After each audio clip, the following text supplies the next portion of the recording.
देश का राजनीतिक चूल्हा है उसको जलाने के लिए दो लकड़ियों का इस्तेमाल हो रहा है, सिर्फ दो लकड़ियां, एक है हिंदू और एक है मुस्लिम। और वो हिंदू मुस्लिम नहीं जान रहे कि हमारा प्रयोग सिर्फ बलने के लिए हो रहा है। वो लकड़ियां बल रही हैं और उस चूल्हे पे जो रोटी बनेगी उसका स्वाद कौन लेगा? राजनीतिक नेता लेंगे। वो तो लकड़ियां बल करके खत्म हो जाएंगी, यही उनका वजूद है। अभी गुजरात में इलेक्शन है तो वहां पे हिंदुत्व की बात हो रही है, तो माहौल यहाँ से बनाया जाएगा। मैं तो जनता को कहता हूँ कि उसी चूल्हे पे इनको पटक दो, नेताओं को।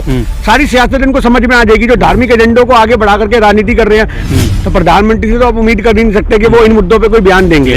उधर मोहन भागवत साहब मस्जिद जाके एक वोट इकट्ठा कर रहे हैं और यहाँ उनकी औलादे मुसलमानों को टारगेट करके बायकॉट करके उनके खिलाफ खड़ी हो रही है। वो डरपोक है, वो मोदी के खिलाफ कभी नहीं बोलेगा, वो आरएसएस के खिलाफ कभी नहीं बोलेगा, वो उनका एजेंट है। उसको पता है अभी गुजरात में मुझे कांग्रेस की सीटें खानी। अरे दो कौड़ी के आदमी ये लोग, इनको सोचना चाहिए कि तुम अपने आप को भगवानों से कंपेयर करोगे, हिंदुओं की आस्था से खिलवाड़ करोगे। सही मायने में हिंदुओं की आस्था से खिलवाड़ करने वाले अगर कोई है तो वो बीजेपी, आरएसएस और ये केजरीवाल जैसे लोग। 2 मिनट के अंदर जब इनके ऊपर से लेके नीचे तक कच्चों से भी पसीना निकल के आएगा तब इनसे पूछूंगा भाजपा वालों से कि 20-25 किलोमीटर रोज चलना आसान होता है या नहीं होता। ये आपको चुनावों के वक्त दिखेगा। अभी गुजरात में इलेक्शन है तो वहां पे हिंदुत्व की बात हो रही है, तो माहौल यहाँ से बनाया जाएगा। उसके बाद 2024 में इलेक्शन है तो इन लोगों के पास इलेक्शन के वक्त एक एजेंडा होता है, धार्मिक मुद्दा होता है कि मुसलमानों का बायकॉट करना शुरू करो और हिंदुओं का वोट खींचो। ये एक छोटी सी राजनीति आप सही मायने में अगर समझो तो आज देश के चूल्हे को, जो देश का राजनीतिक चूल्हा है, उसको जलाने के लिए दो लकड़ियों का इस्तेमाल हो रहा है, सिर्फ दो लकड़ियां, एक है हिंदू और एक है मुस्लिम। और वो हिंदू मुस्लिम नहीं जान रहे कि हमारा प्रयोग सिर्फ बलने के लिए हो रहा है। वो लकड़ियां बल रही हैं और उस चूल्हे पे जो रोटी बनेगी उसका स्वाद कौन लेगा? राजनीतिक नेता लेंगे। वो तो लकड़ियां बल करके खत्म हो जाएंगी, यही उनका वजूद रह जाएगा, राख हो जाएंगी। तो वही हमारे देश के हिंदू और मुसलमानों का हो रहा है कि वो जल जल के राख हो रहे हैं, एक दूसरे के प्रतिद्वंदी बन रहे हैं, एक नफरत की राजनीति जन्म ले रही है, एक माहौल ऐसा बन रहा है, सांप्रदायिक दंगे होने के माहौल बन रहे हैं। इनका जिम्मेदार कौन है? इनका जिम्मेदार वो राजनीतिक रोटियां सेकने वाले लोग हैं जो राजनीति के चूल्हे पे बैठ करके अपनी सियासत कर रहे हैं। मैं तो जनता को कहता हूँ कि उसी चूल्हे पे इनको पटक दो, नेताओं को। सारी सियासत इनको समझ में आ जाएगी जो धार्मिक एजेंडों को आगे बढ़ा करके राजनीति कर रहे हैं। जो दिल्ली के मुख्यमंत्री केजरीवाल वो भी खामोश हैं और देश के प्रधानमंत्री वो भी खामोश। देखिए प्रधानमंत्री तो देखो उन्हीं की पार्टी के सरगना हैं, तो प्रधानमंत्री से तो आप उम्मीद कर ही नहीं सकते कि वो इन मुद्दों पे कोई बयान देंगे। उधर मोहन भागवत साहब मस्जिद जाके एक वोट इकट्ठा कर रहे हैं और यहाँ उनकी औलादे मुसलमानों को टारगेट करके बायकॉट करके उनके खिलाफ खड़ी हो रही है। इनके तो डीएनए चेक करवाओ पहले आप इनके डीएनए चेक कराओ कि ये भैया कौन सी जाति वाले हैं, हिंदू हैं, मुसलमान है कौन जो इनके बड़े बड़े विधायक और एमपी ऐसे बयान दे रहे हैं। अगर सही मायने में देखा जाए तो दिल्ली का मुख्यमंत्री एक संघी है, वो सिर्फ तबलीग की जमात के वक्त पहुंच जाता है, पर्चा दाखिल करो, एफआईआर करो, मुसलमानों ने थूक दिया, कोरोना फैला दिया। आप बात को समझो। पर आज जब हमारे देश में से नफरत भरे बयान उनके बड़े बड़े सांसद देते हैं, बड़े बड़े मंत्री देते हैं, तब मुख्यमंत्री को सांप सूंघ जाता है, वो घर में बैठा है। क्योंकि सीधी सी बात है, वो डरपोक है, वो मोदी के खिलाफ कभी नहीं बोलेगा, वो आरएसएस के खिलाफ कभी नहीं बोलेगा, वो उनका एजेंट है। उसको पता है अभी गुजरात में मुझे कांग्रेस की सीटें खानी है तो मैं कैसे खाऊंगा। इनको तो प्रोजेक्ट किया गया आम आदमी वालों को। ये आज हिंदुओं को समझने की जरूरत है कि आज तुम्हारा इस्तेमाल हो रहा है भैया। आज तुम एक राजनीतिक मोहरे और कुछ नहीं हो सरकारों के लिए, आज तुम्हारी भी सुनवाई नहीं होगी। तो आज सोचने की बात यही है कि जितने बड़े बड़े इनके नेता हैं उन सारे नेताओं को संरक्षण प्राप्त है मुख्यमंत्री का, होम मिनिस्टर का, मोहन भागवत साहब का, आरएसएस का। तो इनको तो ये बात पता है कि हम ऐसे बयान देंगे तभी आगे बढ़ेंगे। केजरीवाल वो आदमी है जो सिर्फ अपने में विश्वास रखता है। उसको ये लगता है कि मेरी पार्टी में जो फैसले चलेंगे वो मेरे चलेंगे। इसने अपनी पार्टी के नॉर्म्स बदल दिए। आज से पहले कहता था अध्यक्ष जो है कोई 2 साल से ऊपर नहीं रहेगा। जब से पार्टी बनी ये अध्यक्ष बन के बैठा हुआ है, क्यों नहीं हटाते भैया इसको? मुख्यमंत्री भी है, अध्यक्ष भी है। और आज जब बात होती है कि राहुल गांधी जी को अध्यक्ष बना दिया जाए तब तो ये फटाफट कहते हैं कि इनके पास एक ही चेहरा है। अरे तुम भी तो 8 साल से एक ही चेहरा लेकर के बैठे हो, तुम क्यों नहीं किसी और को बनाते? आज सोचने की बात यह है कि ये तो कृष्ण भी बन गया, अपने आप को कह रहा है वहां पे गुजरात के अंदर के कंस ने, जैसे कंस का वध कृष्ण ने किया था, ऐसे ही मैं कृष्ण बन के आया हूँ। अरे 2 कौड़ी के आदमी ये लोग, इनको सोचना चाहिए कि तुम अपने आप को भगवानों से कंपेयर करोगे, हिंदुओं की आस्था से खिलवाड़ करोगे। सही मायने में हिंदुओं की आस्था से खिलवाड़ करने वाले अगर कोई है तो वो बीजेपी, आरएसएस और ये केजरीवाल जैसे लोग हैं। ये तो कांग्रेस को यूं ही बदनाम करते हैं क्योंकि कांग्रेस सबको साथ लेके चलती है। तो इनको मसाले लगते हैं कि कांग्रेस का हिंदू भी क्यों है, मुसलमान भी क्यों है, सिख भी क्यों है, ईसाई भी क्यों है। सच्ची बात यही है जो आरएसएस के एजेंट बन के बैठे हैं। आप ये मत सोचो कि आरएसएस के अंदर सिर्फ हिंदू हैं। आपको आरएसएस में सरदार भी मिलेगा, आपको मुसलमान भी मिलेंगे, आपको आरएसएस के अंदर कट्टरपंथी हिंदू भी मिलेंगे और हिंदू संगठन के लोग भी मिलेंगे। आरएसएस एक ऐसा संगठन है, उनके पास इस्तेमाल करने वाले हर आदमी है, उनको हर हथकंडा अपनाते हैं, हर हथकंडा अपनाते हैं। उनको पता है कि कब मुसलमान का पासा फेंकना है। शकड़ी मामा से सीख के आए हैं आरएसएस वाले।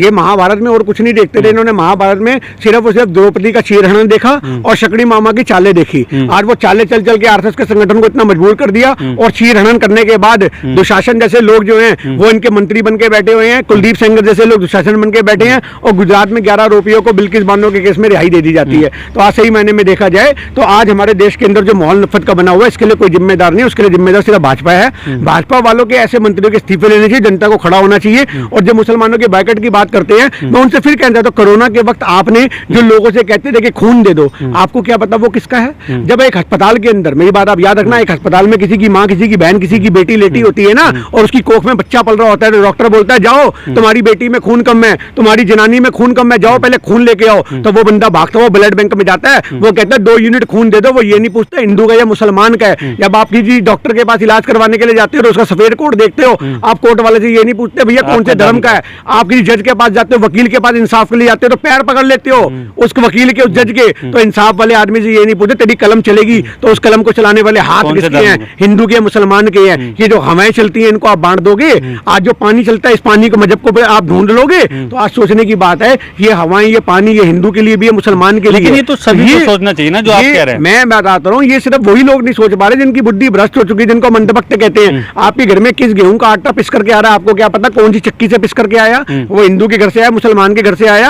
आप ये तो कहते हो इसको बेचने वाला मुसलमान है, हम नहीं खरीदेंगे। कल को मान लो उसको बेचने वाला हिंदू, उगाने वाला मुसलमान हो, तब तुम क्या कर लोगे?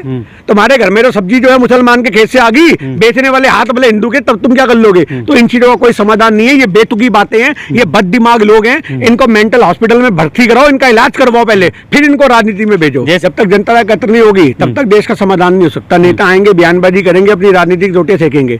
आज बहुत सारे लोग इनकी पार्टी में ऐसे हैं जिनको पता है कि बीजेपी में आगे जाने का सिर्फ एक ही रास्ता है, मुसलमानों के कंधे पे पैर रखो और कूद जाओ। नपूर शर्मा ने भी यही किया। कामयाबी का रास्ता, मेरी बात सुनो, कामयाब इनका शॉर्टकट है। जैसे पैसा कमाने के लिए लोग 2 नंबर का धंधा करते हैं और रातों रात अमीर बन जाते हैं, पर उसका अंजाम बहुत बुरा होता है। ये कैसे चमक तो नहीं ना? आज मैं क्या कहना चाह रहा हूँ, कैसे इतने चमक कैसे गए? अरे होना तो कुछ नहीं, उनकी केंद्र में सरकार है, इनका क्या बाल विवाह का नहीं कर सकता आदमी? दूसरी तरफ के लोग बहुत सारे जेल में। मैं आपसे क्या कहना चाह रहा हूँ, इनको Y+ सुरक्षा मिल जाएगी।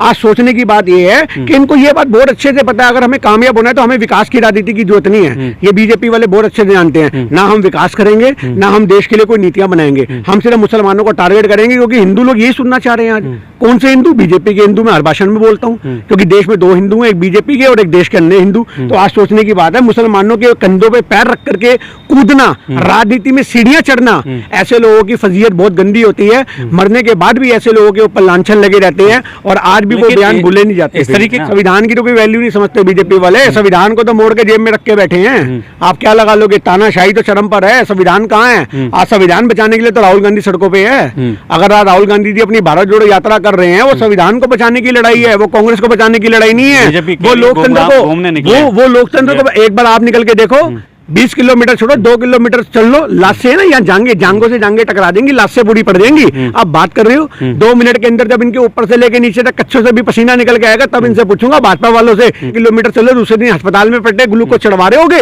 ये है बीजेपी के लोग। ये वो वाली बात है, आपने कई एरियो में बदमाश देखे होंगे, कई गुंडे देखे होंगे, जिनके पास टटपुंजे किस्म के 10-5 लोग बैठे रहते हैं 24 घंटे। वो गुंडे खुद कुछ नहीं करते, वो उन टटपुंजे से करवाते। जब समाज के लोग उनके पास आते हैं तो उनके सामने जान के भड़क मारते हैं और अपनी वैल्यू बनाते हैं। ओए कल से नहीं करेगा, तू समझ गया? भाई साहब की दुकान पे समझ में आ गई? हाँ जी साहब नहीं जाऊंगा। यही हाल हो रहा है आज हमारे देश के अंदर। अगर कोई मुख्यमंत्री तक पहुंचेगा, योगी तक पहुंचेगा, तो नंदकिशोर गुर्जर को एक साइड में खड़ा करके बोलेंगे, ओए दोबारा बर्खास्त कर देंगे, ऐसी हरकत करी, इतना से कह देंगे। इससे ज्यादा कुछ होगा नहीं, पर इसके लिए आपको योगी तक तो जाना पड़ेगा।